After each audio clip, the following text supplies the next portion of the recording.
Hey, what's going on? Jeff Ratcliffe here. It's fantasy football draft season, and if you played fantasy football over the last couple years, you very likely come across the term zero RB. What the heck does it mean? What is zero RB? Well, simply put, it's a draft strategy where you fade the running back position early on and instead draft either wide receivers or tight ends. It's not that you're drafting no running backs. You're just not drafting them early in your draft. Then you circle back in the middle rounds and you attack the position. You know, it's an old idea. It's been around fantasy football for a long time, and it's gone by different names, but the rationale behind it is pretty simple.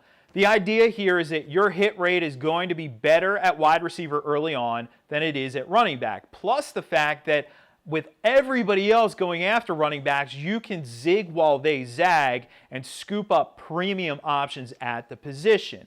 That's a sound set of reasoning. There's no doubt about it. But where we ran into some problems with zero RB was back in 2016. First and foremost, too many people were using it. If everybody's using a strategy, it's no longer a strategy, it's status quo, right? And ultimately, with some poor seasons out of guys like Allen Robinson, DeAndre Hopkins, some disappointing fantasy performances, zero RB went belly up pretty quickly. So the question is, do you circle back to this idea now that the masses aren't using zero RB? Is zero RB a viable strategy in 2019 fantasy football? And you know what? I'm gonna be honest here. No, it isn't. I'm not recommending that you run out and use zero RB in your home league drafts. And the logic for it is actually pretty simple.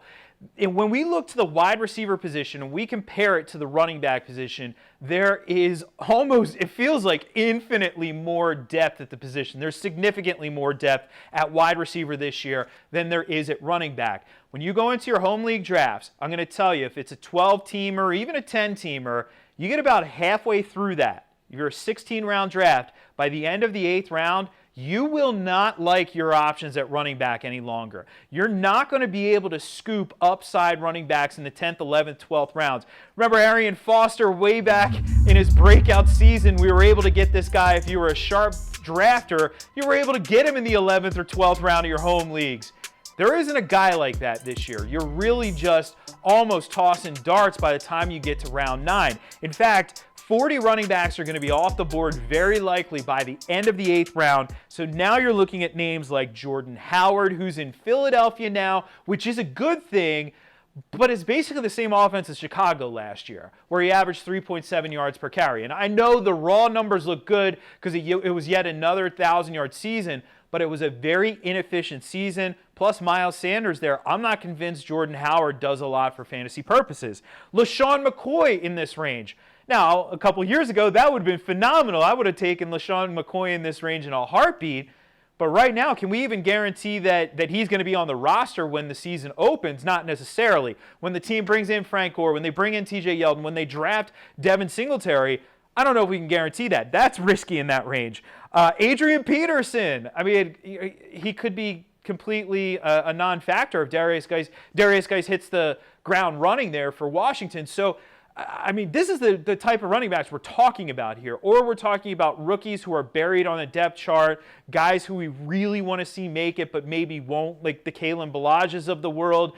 I mean, it's tough. It's a tough situation. And Ballage, let's be fair, he has some upside, but it could be a bad team in Miami offensively. And Kenyan Drake is there, and Kenyan Drake's going to get his share of the touches as well. So this is what we're looking at in that range. As opposed to wide receiver, after the 8th round, here's what you're going to have on the board, because 39 wide receivers by average draft position ADP data is, are coming off the board by the end of the 8th round. So here's some guys that you could be looking at. Marquez Valdez-Scantling, who's in a good situation, could possibly be the number 2 when the season opens for Green Bay. Aaron Rodgers, number 2 wide receiver after the 8th round. Curtis Samuel, who's getting some buzz in Carolina. DJ Moore looks like he's going to be the number 1 receiver there. And Curtis Samuel as the number 2 receiver won't be the number 2 target. He has some major upside. You're getting him after the 8th round. Kiki Cutie, a guy who last year we saw, well, he had 2 big games. Now, to be fair, they were both against the Colts, but we saw him put up some big numbers. This is a guy with an opportunity here, especially if Will Fuller can't stay healthy, to be the number 2 in that offense. And that is that's a premier role right there for fantasy purposes. Get him after the 8th round. DK Metcalf, a kid with a lot of upside who could hit the ground running as the number 2 in Seattle. Now, granted, run-heavy offense, but still as the number 2 for Russell Wilson and a red zone asset after the 8th round. Deshaun Jackson going back to Philadelphia and in a really nice situation as the number 2, not the number 2 target, but the number 2 wide receiver in a potent Eagles offense after the 8th round. I mean, I'll keep going. Dante Moncrief could be the number 2 in Pittsburgh after the 8th round. Anthony Miller, coming off a season where he had 7 receiving touchdowns, looks to take a step forward. That was while hurt, mind you. Looks to take a step forward as the number 2 after the 8th round. John Brown. Last year, John Brown was a wide receiver 2 when Flacco was under center. Of course, he faded when Lamar took over and the team basically ran almost every play. But now, a deep threat with a quarterback with a big arm in Josh Allen, you get him after the 8th round. So here's the point with this spiel.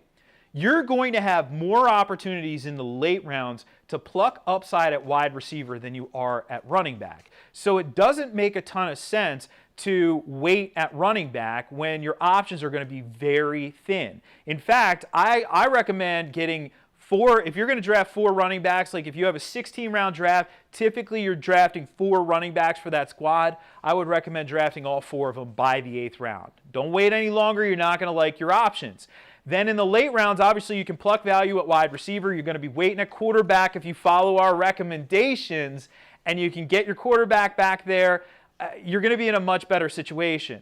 Now, my goal going into drafts is to fade the 0 RB strategy, and in the first round, I want to get a top 10 running back, unless I'm in the back end of the first round and you still have somebody like Devontae Adams on the board. Then yes, you go with Adams there, you get your top 10 running back in the second round.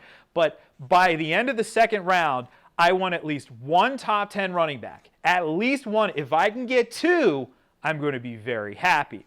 Because what's going to happen is in the third round, value will fall at wide receiver. Because of all these running backs going early in your draft, value is going to fall. So you're going to be able to get somebody like T.Y. Hilton, who is a top 12 wide receiver, almost consensus across the fantasy industry, in the third round.